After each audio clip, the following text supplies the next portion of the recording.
Hello and welcome to revise GCSE history.co.uk.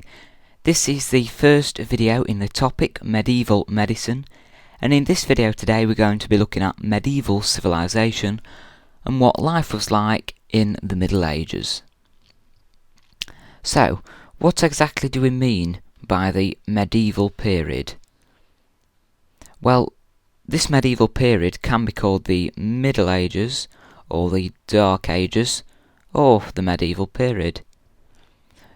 And this is a period in between the collapse of the Roman Empire, which was 476 AD, and the start of the Renaissance, which was 1453. So it's the time between the collapse of the Roman Empire, start of Renaissance. The Middle Ages are initially represented as a period of ignorance in between the great public health schemes of the Romans and the glories of Renaissance medicine. So, a period of ignorance just means that medical knowledge, is it going to fit on the screen? Declined. Medical knowledge worsened.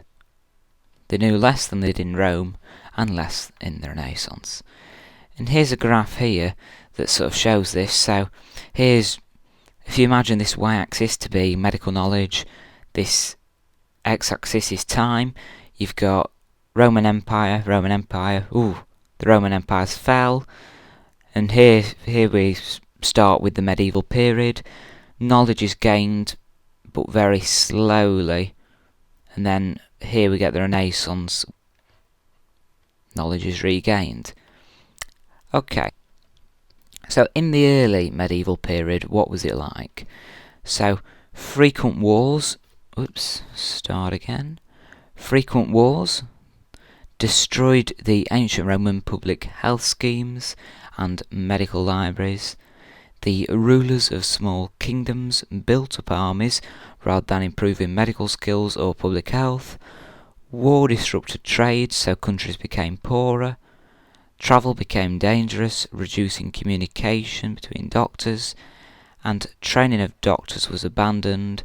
Copies of Galen's books were either lost or hidden away for safety.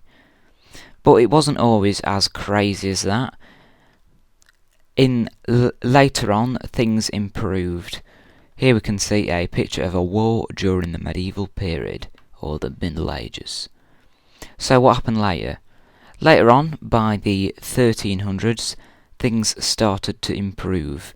The church set up universities where doctors could be trained.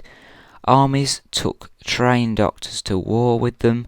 This enabled them to gain experience as surgeons. Rules were taken to clean up towns. Merchants and scholars were once again travelling around Europe, sharing ideas with one another. So things began to improve later on in the medieval period. So how did the Christian Church influence medieval medicine? So the Christian Church grew stronger in the Middle Ages. There was a strong Christian Church in ancient Rome, but rather than it declining, the power of the Church in the Middle Ages, it actually grew stronger. So missionaries were sent around Europe to convert pagan tribes to Christianity. Monasteries controlled education. Priests and monks were the only people who could read. The church began to open medical schools where the ideas of Galen were taught. We're going to look at Galen a bit more in a minute. And the only libraries were in monasteries. This meant that the church sometimes banned books they did not want people to read. We're going to look at the rediscovery of the ideas of Galen in the next video.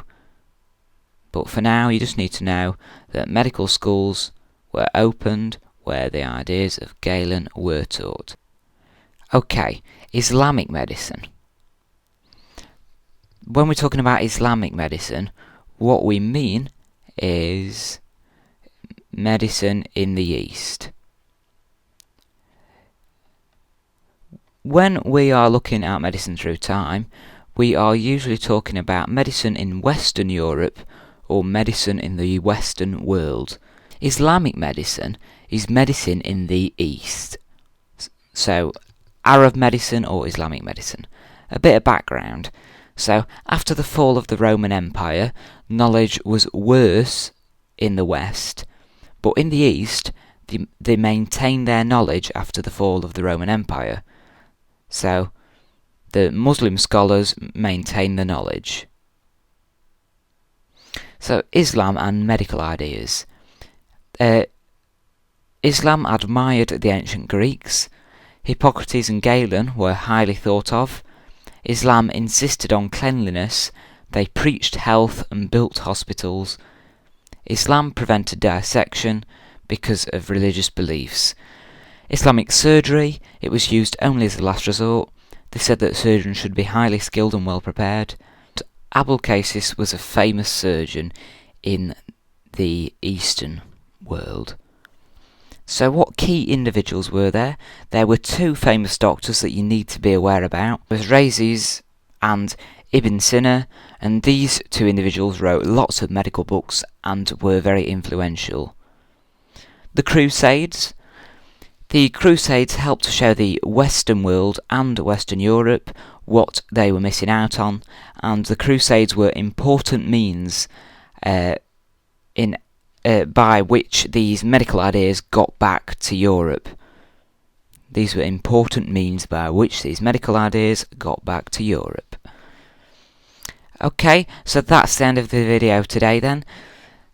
Just to finish off, here's 4 quick questions. You may wish to pause the video here and have a go at these questions. If not, carry on watching and we'll do some answers together. Okay, give 2 ways in which monasteries controlled education.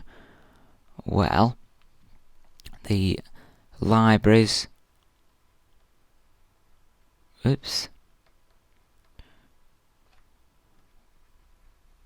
were in monasteries. Very often, the church banned books they did not want people to read. Can't really write, they can. Monks and nuns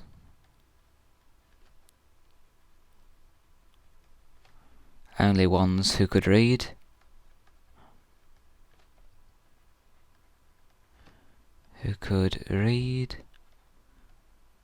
The ideas of someone were taught in medical schools. Think back through the video, the ideas of Galen were taught in medical schools. We're going to look at his rediscovery next lesson. How did the Crusades help the development of medicine in the East? Well, they were important means